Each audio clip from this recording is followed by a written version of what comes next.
Случајот со повредените работници во Куманово е само уште еден показател дека никој, нити работодавачите, нити надлежните институции и инспекторати не реагираат на апелите на работниците да им се обезбедат соодветни услови за работа. Поразителни се и официјалните податоци на Македонското здружение за заштита при работа, според кои само во последниот квартал од годинава евидентирани со 86 повреди и 16 смртни случаи, додека лани загинале 33 работници, а 123 се повредиле. И ова не се реални бројки, бидејќи во држава нема унифициран систем на податоци. Институтот за јавно здравје лани излезе со податок од над 1000 несреќи, не бројки ги оние кои се плашат да ги пријават повредите, а ги има многу, но никаде не се евидентирани.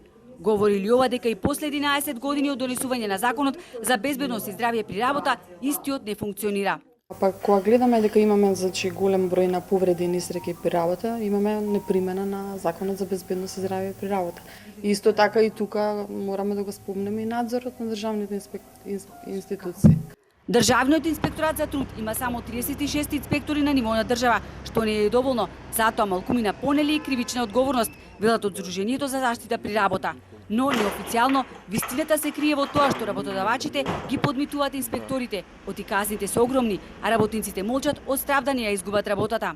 Дали смитате дека каде што се случува несреќа, колегите би се вратиле на работа? Би ги прифатиле тие услови. Во законот пишува дека работникот има право да одбие работа доколку не му се соодветни работните услови. Од Македонското здружение за заштита при работа потенцира дека треба да се променат 30% од законот за безбедност и здравје при работа, што автоматски значи дека треба да се донесе нов закон.